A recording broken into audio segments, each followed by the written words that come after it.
the conquering German armies covered Western Europe. The self-styled Masting High.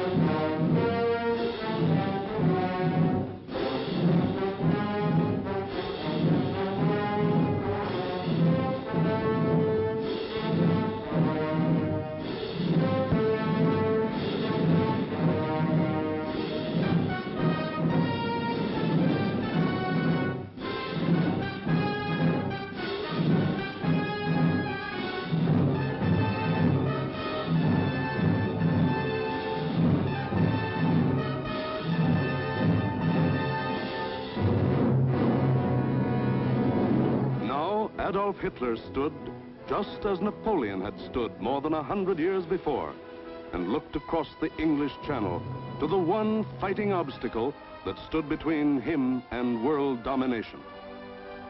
The chopped cliffs of Britain rose sheer and white out of the choppy waters. And beyond, a little island, smaller than the state of Wyoming.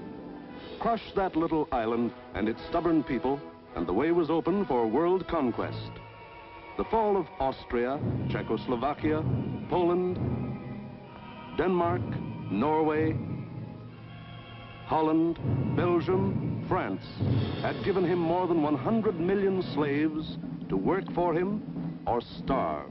The preliminaries were over. It was time for the main event, the Battle of Britain.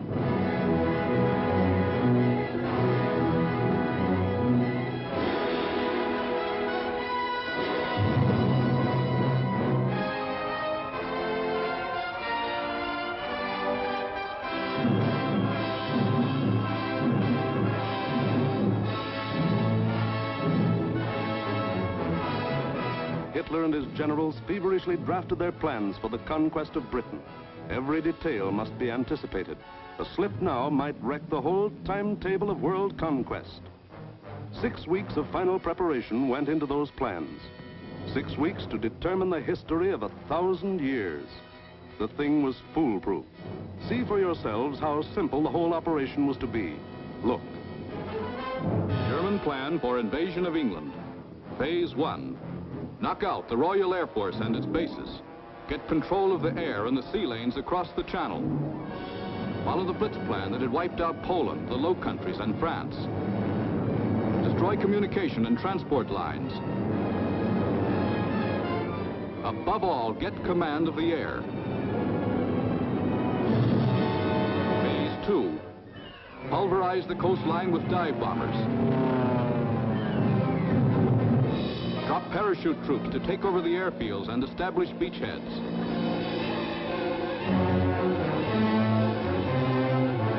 Phase 3. Actual invasion. Pour the German panzer divisions across in high-speed barges under an umbrella protecting fighter planes.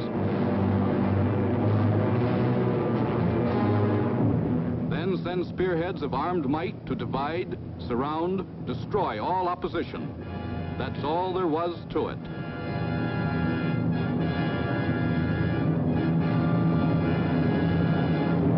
Conquer Britain. Force the surrender of the British fleet. Then, with the combined sea power of Germany, Britain, Italy, France, and Japan, he could control the seas and tell us where to head in. The torch of freedom flickered low. On the Channel invasion coasts, more than 100 fully equipped German divisions were singing the Nazi theme song, "We are sailing against England," as they waited the word from Hitler.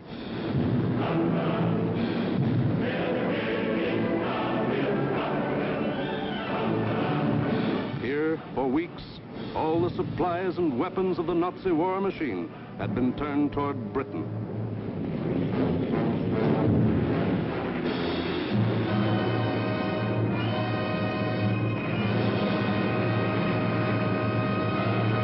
The jaws of the Nazi whale were set to swallow Jonah. And what about Jonah? How was he doing?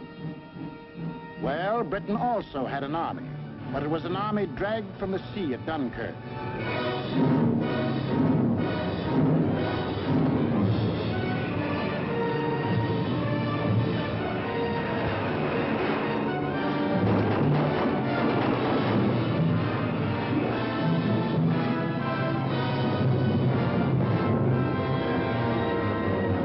An army without weapons. These had been left behind on the roads of France. Tanks, guns, motorized equipment, all abandoned to save the one priceless item, men.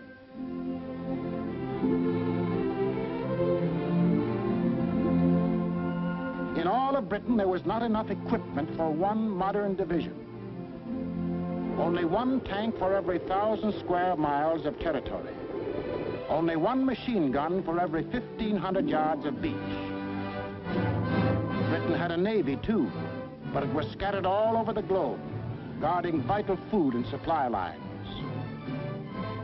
And the British knew it would be suicide to use their fleet in the narrow waters of the English Channel with the German Air Force in control of the air. Britain also had an air force. An air force outnumbered 10 to 1 by the enemy, both in men and machines. And then there was Britain herself, the people of Britain, the people who were to be terrorized and forced to surrender. They knew that every man, woman, and child, in uniform or out, would be Hitler's target in the onslaught that might come at any moment. They knew they had a job to do, and not much time to do it in. The young, the not so young, and the old. The clerk, the butcher, the farmer, the member of parliament, they formed the civilian army, Britain's home guard. They started from scratch.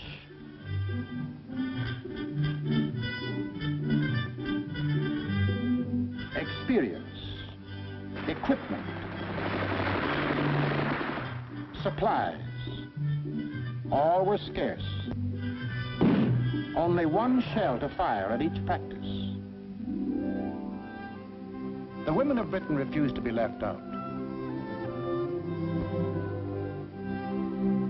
We'll enlist too. We'll put up the barrage balloons.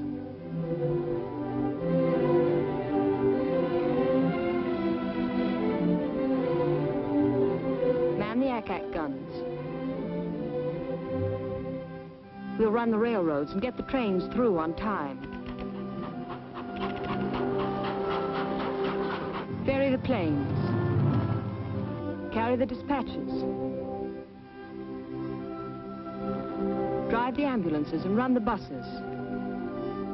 And we'll see that our men are fed and don't go hungry.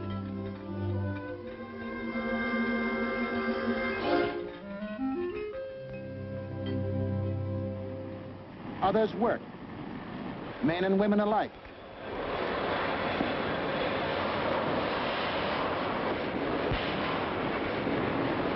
They worked full time, overtime, double time, 40 hours a week, 50, 60, 70. Hours meant nothing. Fatigue meant nothing. Until the government forced them to cut down hours because over-fatigue was hurting production.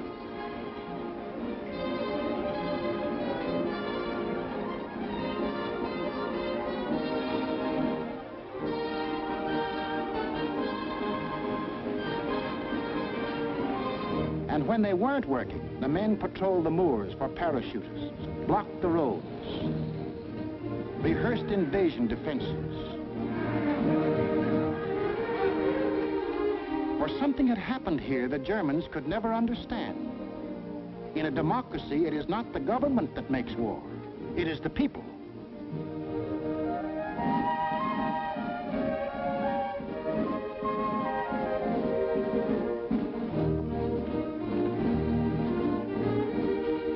To lead them, the people had chosen Winston Churchill as their prime minister.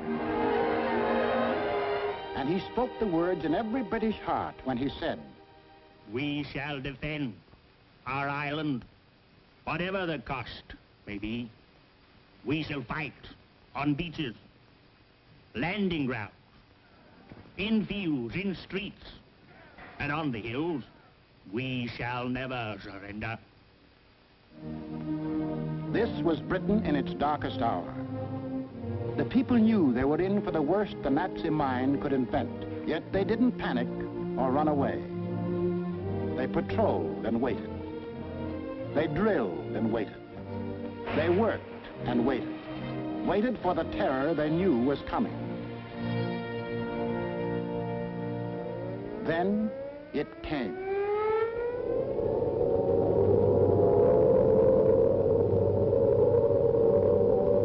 That's the sound that became part of the life of every man, woman, and child in Britain.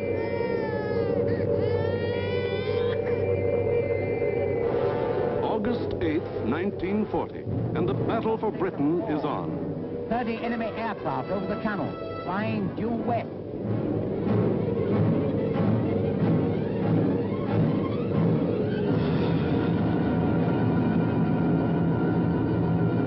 Here comes the Luftwaffe. In dozens of flights, hundreds of planes, bombers, fighters, dive bombers, across that 21 miles of channel, that 8 short minutes of water. Their first tactics were to bomb convoys in the channel. Convoys loaded with food and munitions, bound for the great port of London.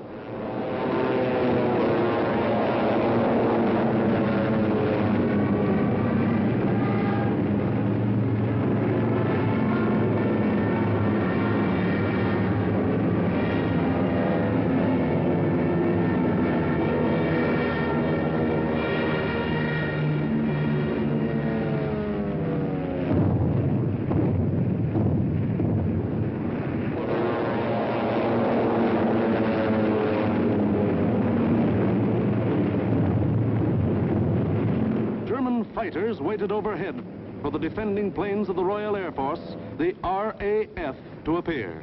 They didn't have long to wait.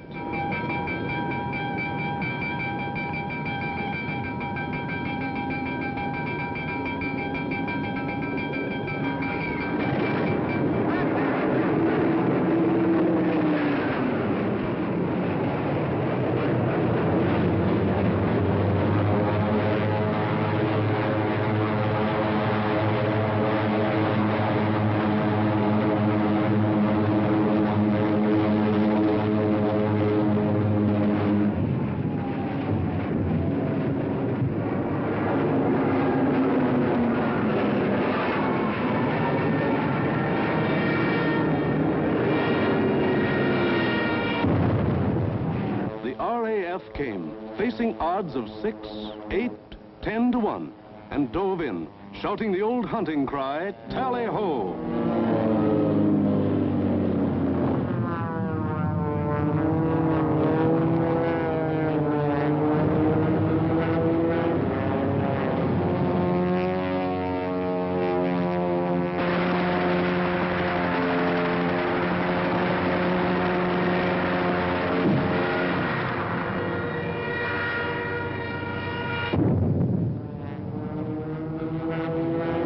Phase 1 of the Nazi plan called for the RAF to be knocked out of the air.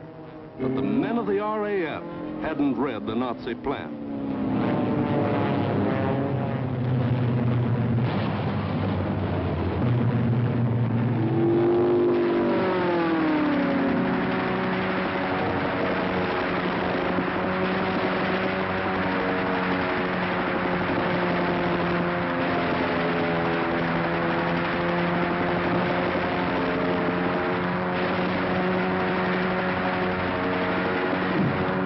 First 4 days, the RAF knocked 182 German planes out of the sky. For the next week, the Germans attacked the coast cities from the Thames River to Weymouth.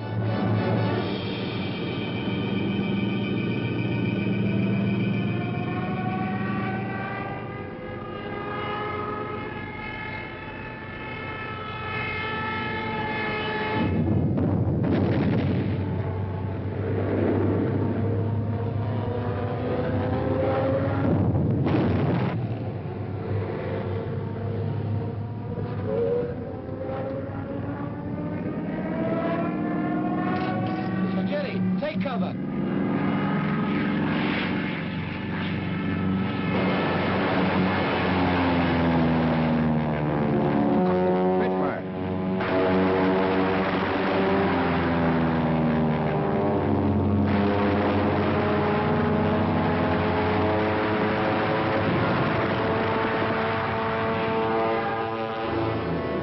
Paid off with 180 more planes. Then the Luftwaffe battered the great port towns of Southampton, Plymouth, trying for a knockout before the flow of supplies from overseas. The ports took a terrible pounding, but they couldn't be knocked out. Cargoes went on being unloaded with the protection of the RAF overhead. Battling the Spitfires and Hurricanes in the air wasn't panning out. So Goering switched his main attacks to the fighter airfields, Dover, Deal, Hawking. Maybe he could destroy the planes on the ground. He bombed the airfields, and the fields were hit. But the planes were saved. For Britain, unlike Poland and the Low Countries, didn't make the mistake of bunching its planes on the runways. The planes of the RAF were scattered and hidden, only a few on any one field, and those in the far corners. The Spitfires still went up to meet the enemy. In the first 10 days of the Battle of Britain, Goering launched 26 major attacks to get command of the air and lost 697 aircraft. The British lost 153, and 60 British pilots bailed out.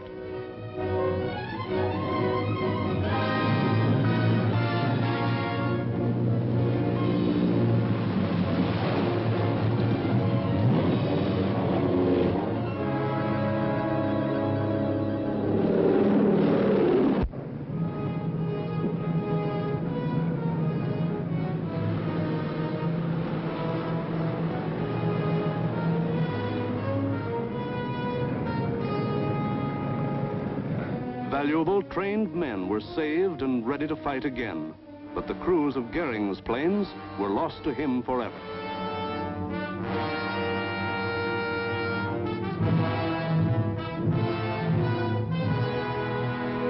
The pace was too hot. Something was going haywire. The Nazis had to call time out. On a 2,000-mile front, from Norway to France, the whole Nazi Blitz program was being stalled because the RAF was still in the air. The shock troops were getting hoarse from singing, "We are sailing against England."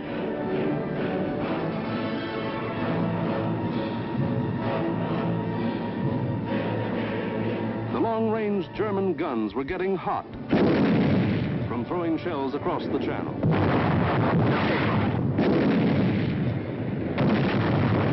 In public, Hitler assured the Germans, "Mr. Churchill tells his people that England will win, but I tell you that victory will belong to Germany." But in private, he sent for Goering, the boss of the Luftwaffe, and put him on the hot seat. Goering was told to do something and do it quick. So on August 30th, he ordered all-out attacks on inland aerodromes and industrial centers. Maybe he could knock out the RAF on the assembly line. And he adopted new tactics, too. More fighters and fewer bombers. Or maybe he just had fewer bombers to send. Anyway, those he did send were well protected. Fighters above at high altitudes. Fighters on both sides. Fighters in the front and in the rear. Fighters weaving in and out of the bomber formations. Britain, winner of the first round, was ready. With higher morale and sharper defense. Improved listening posts were set up all along the coast and warned of the enemy's approach before he left the continent. A quick flash from the control station to the fighter station. And pilots were on their way to meet the enemy while he was still over the channel.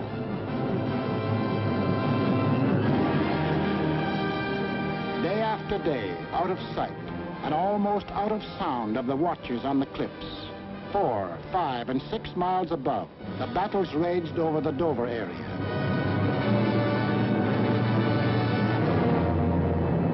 The Dover flyover area became known as Hell's Corner. By sheer weight of numbers, the enemy again and again broke through the coastal defenses.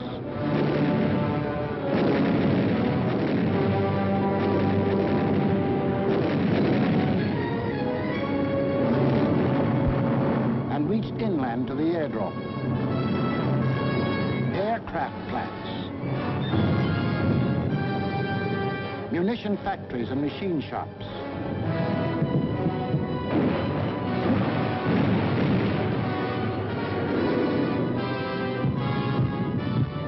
Hello, gunfire in the southeast. Right.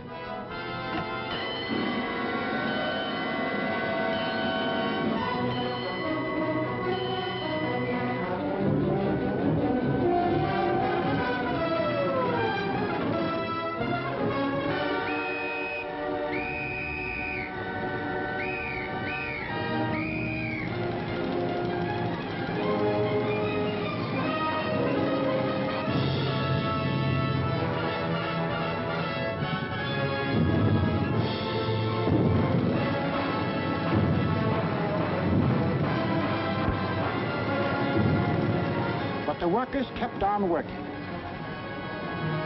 and the RAF kept on flying. These few men with wings, alone in the sky, behind their motors and machine guns, were shooting down more than the Luftwaffe.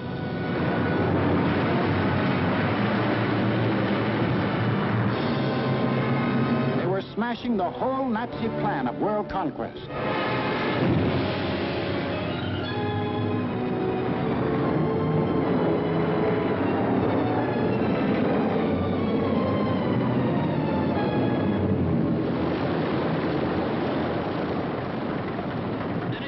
Johnny?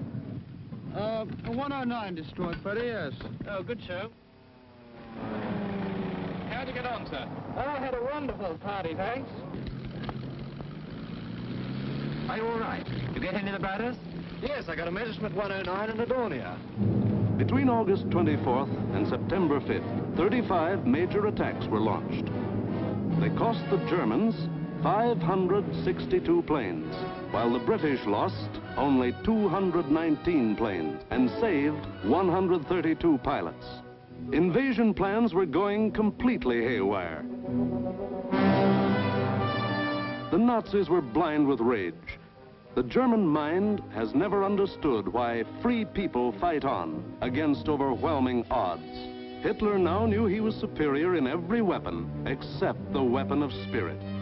So he told Goering, break that spirit, crush the people, crush the spirit of democratic life itself.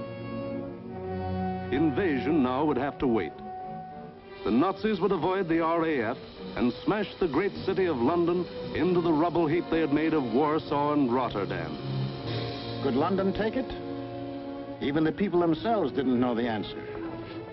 The defenses they trusted in were London's hastily assembled anti-aircraft, the ack-ack guns, the balloon barrage which kept the raiders at high altitudes. The Royal Air Force, now down to its last reserves, and the plain, downright guts of people.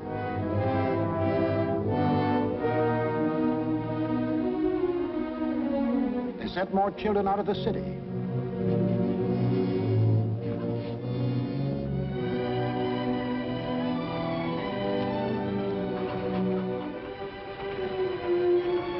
Tightened air raid precautions, stationed more airplane spotters, rehearsed firefighters, moved into bomb shelters.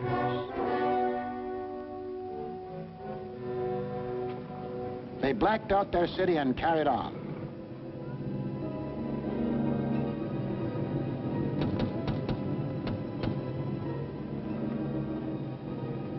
The first blow aimed to crush the British spirit came on September 7th.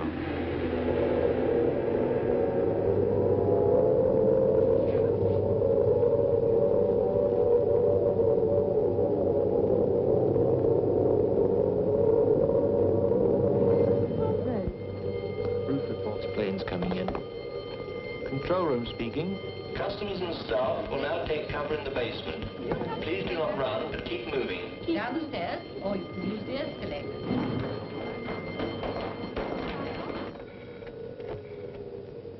floor, clear. Second floor clear. First floor, clear. That day, when 375 German planes came roaring up the Thames River, the Battle of Britain became the Battle of London. The Germans broke through the charge of Hurricanes and Spitfires that went out to meet them.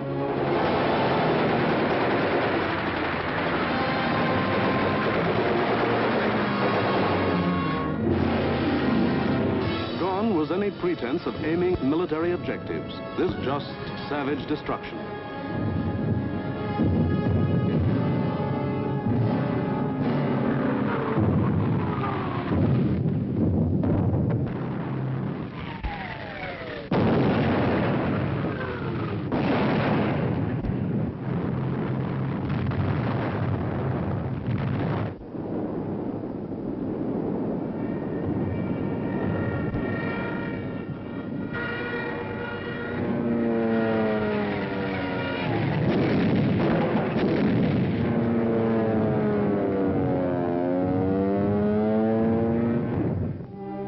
Fell alike on the homes of the East End poor and the Mayfair rich, on shops,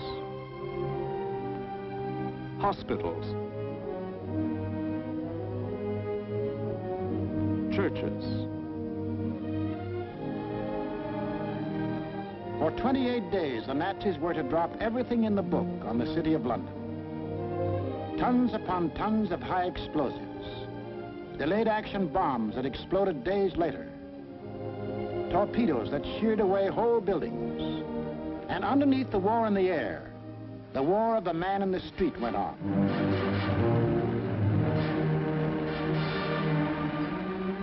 He learned to exist with very little food. He forgot what it meant to have a night's sleep, spending most of his time underground in the damp and dark and cold. Hello, Mrs. Fox. You're here early tonight. Well, I'm on the safe side, aren't I? I think that'll be all right now. Yes, that's grand. Anyway, I'll be back in a few minutes if you want. Now, how are we going to get you up there? Get a young man to lift you up. Barney? Hello. Come give young lady a lift up. Righto, I'm coming.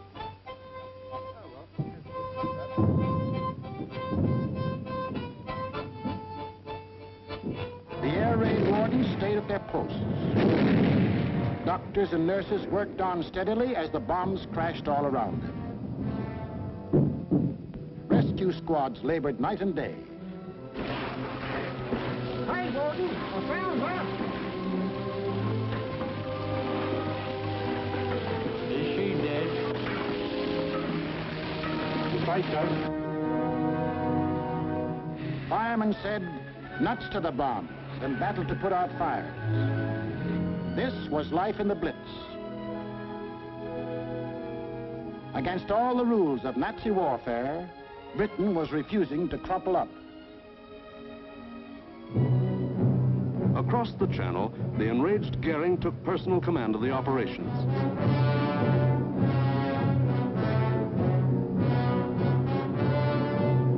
And on September 15th, he sent the Luftwaffe into one of its greatest attacks.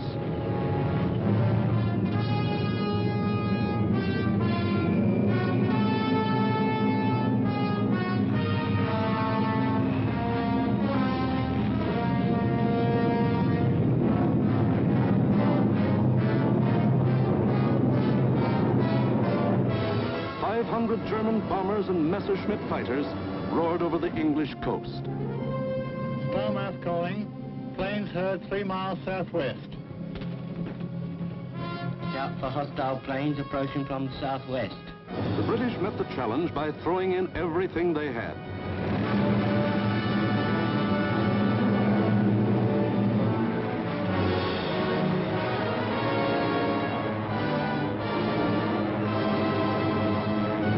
Historic three-dimensional battle took place inside an area 60 miles long, 38 broad, and from 5 to 6 miles high.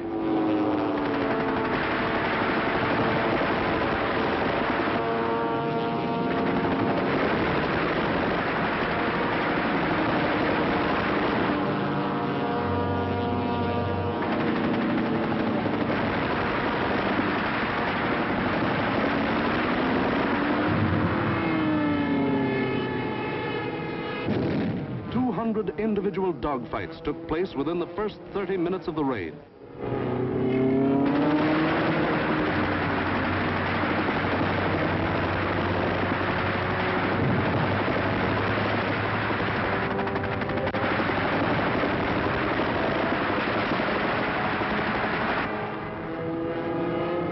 Right on our own doorstep. Oh, what a spread.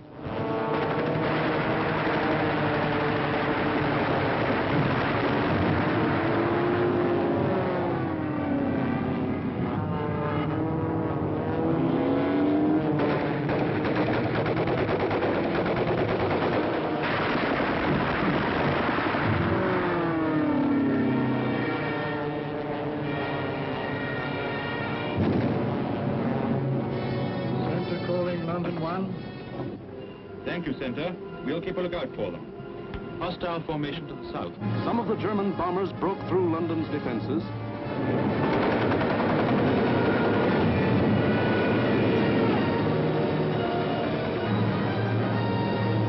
and reached the center of the city.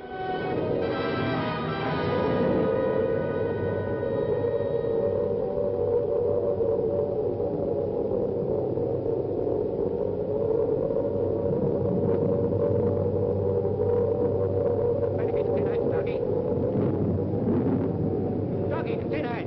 Oh, the tinettes, okay.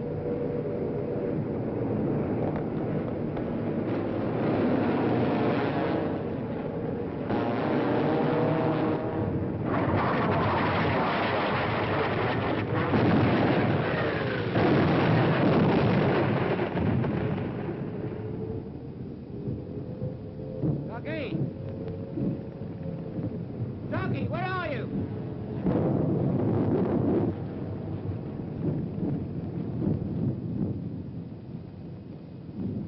Blimey, I thought they'd got you. Who, me? Nah, I had me fingers crossed.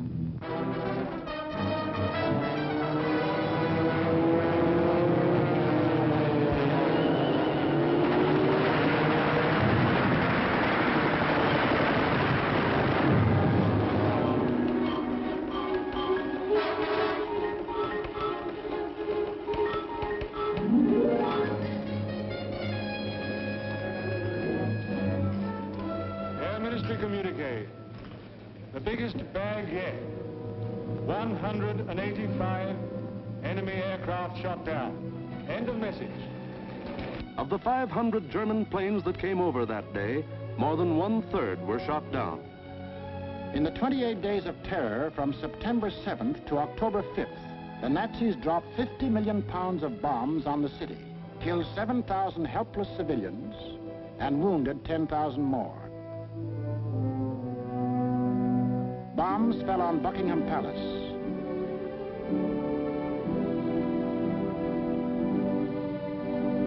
Westminster Abbey, the Houses of Parliament, Fleet Street, the center of the news, St. Paul's Cathedral. Bombs blasting the historic past out of the lives of Englishmen.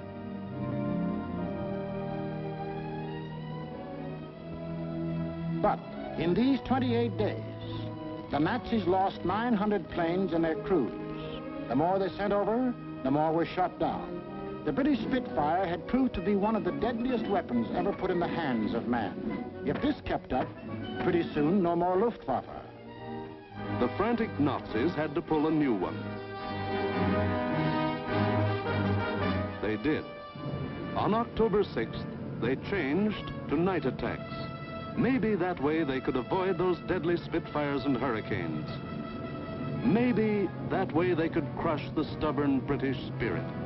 Never mind control of the air. Never mind Phase 1, Phase 2, Phase 3. Now to concentrate on bombing the people themselves into submission and make them cry for mercy.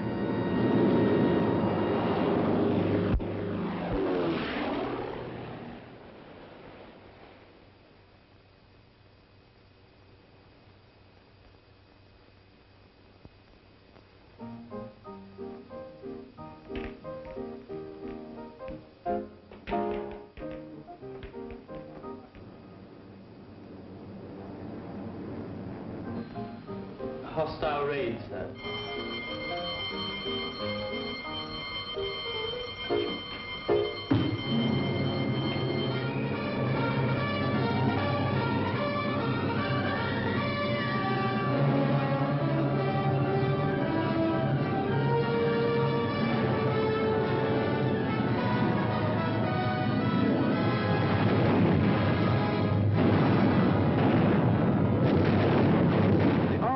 Wasn't much help at night.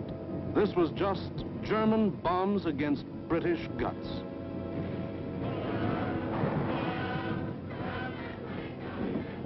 Harvey. Hello, Jack. Sound happy enough down there tonight, don't they? Yes, they're all right.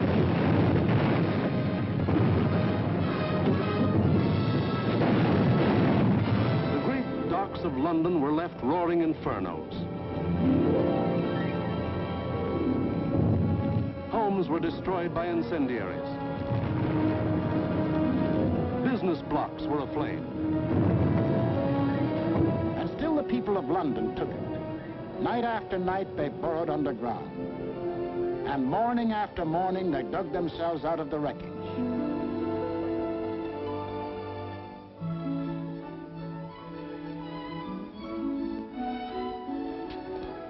Good morning, Mrs. Fox. Good morning, Miss Ryan. See you tonight. Right here. Come on, Betty.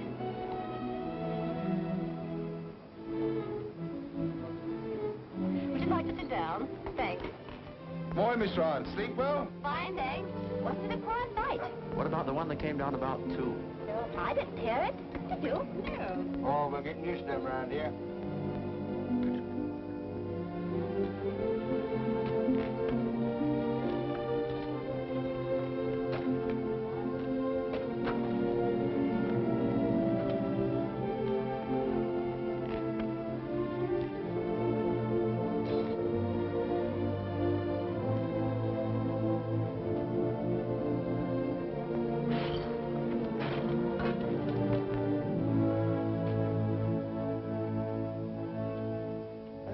Better go away from this for a bit.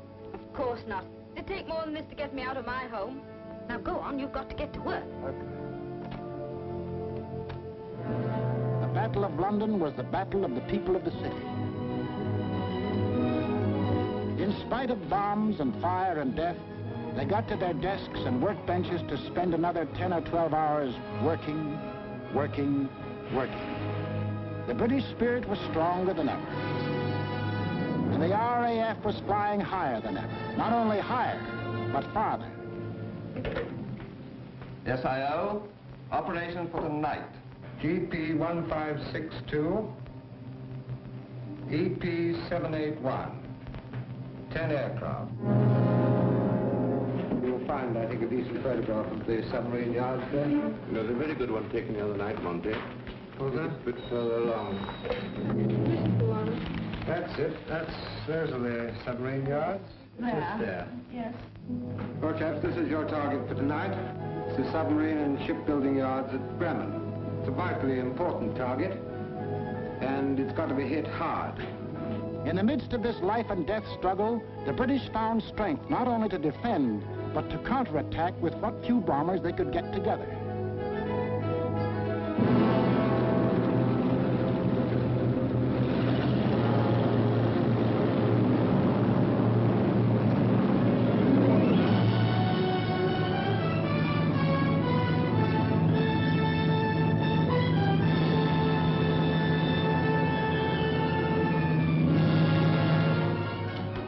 Charlie airborne, sir.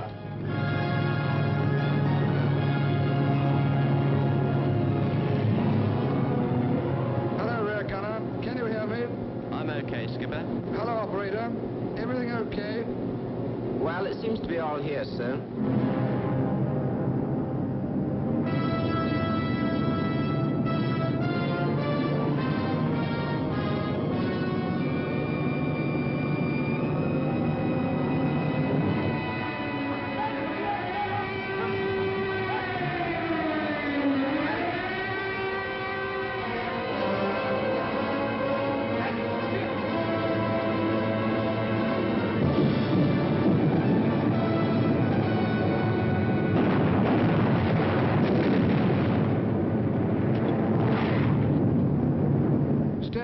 I'm going in a glide.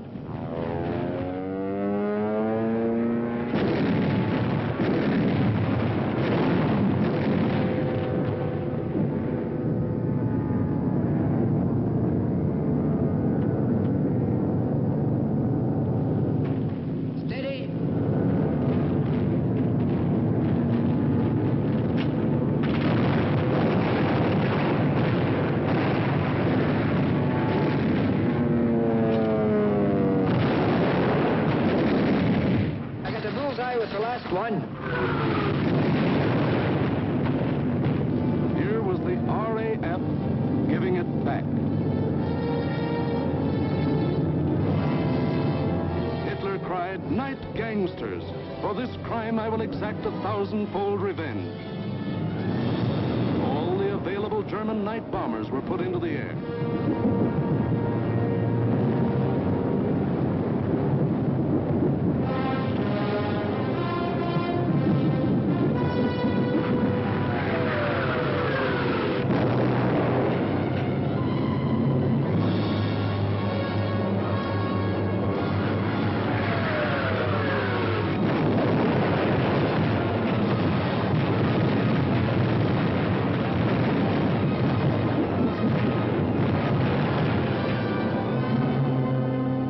Thousand-fold revenge was Coventry.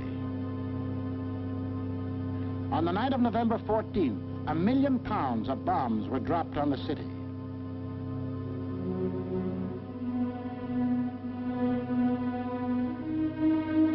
Coventry was smashed as flat as Warsaw and Rotterdam.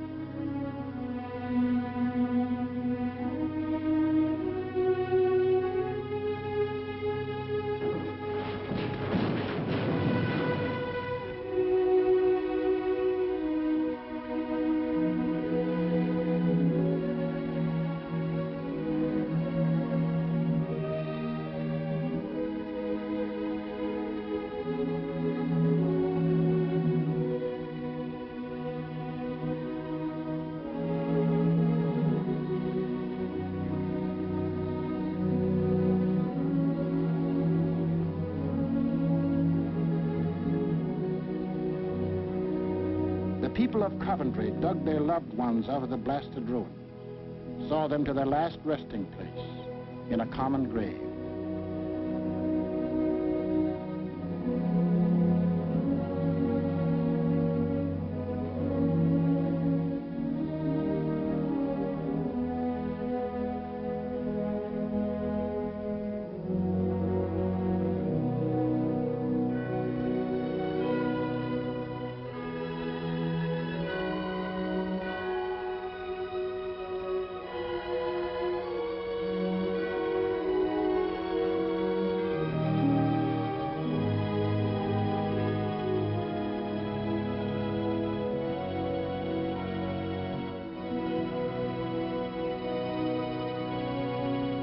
Hitler could kill them, but damned if he could lick them.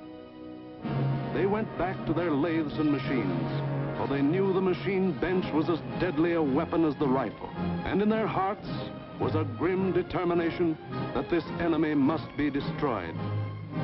That the day was coming when they would strike back, and how they would strike back. Christmas, 1940.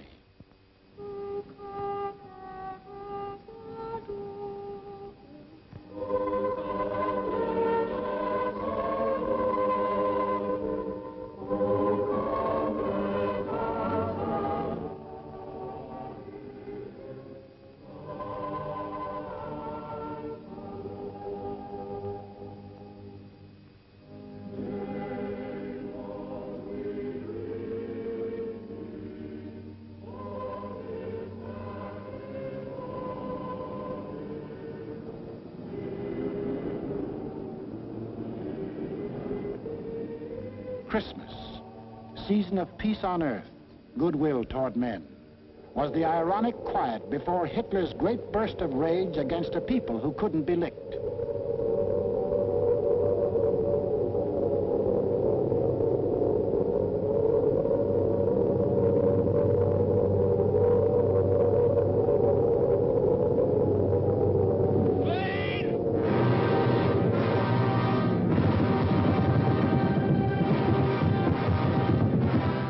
bomb them into submission.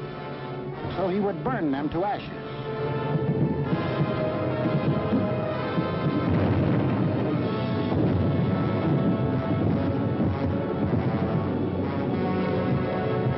Millions of firebombs rained down on the great city of London.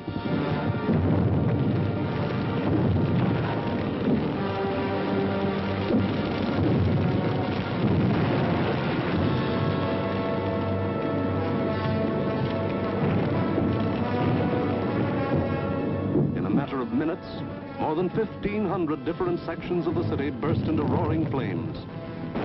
Flames that swiftly merged into the greatest fire in recorded history.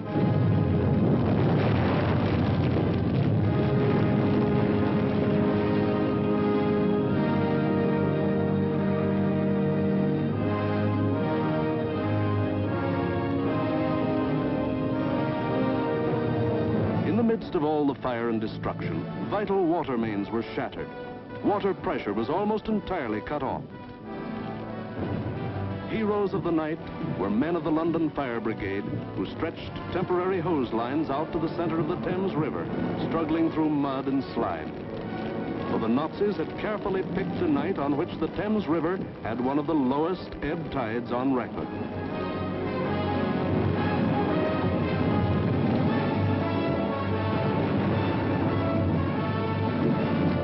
And while London burned above them, the people of the city held on.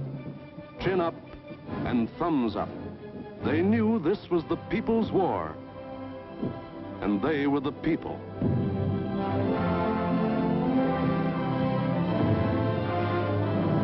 And a people that couldn't be panicked, couldn't be beaten.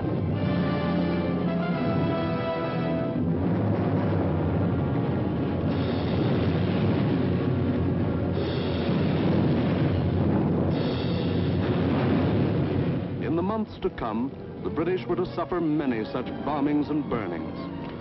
But a nation that calls on cold courage when hot courage runs thin may die, but it can't be defeated.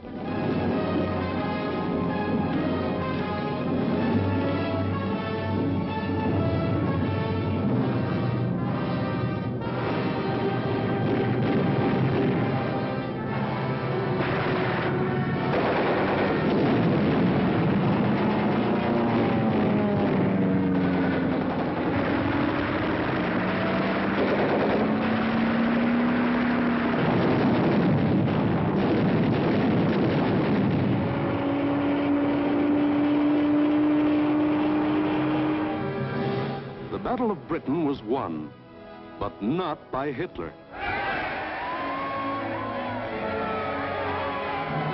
Hitler had lost the battle. He had lost 2,375 German planes and their crews. For the first time, it was the Germans who ate the bitter dirt of defeat. Gone was the legend of their invincibility. For a solid year, the Nazis struck Britain with all their might. They leveled thousands upon thousands of homes and damaged millions of others. They killed more than 40,000 men, women, and children, and seriously wounded 50,000 more.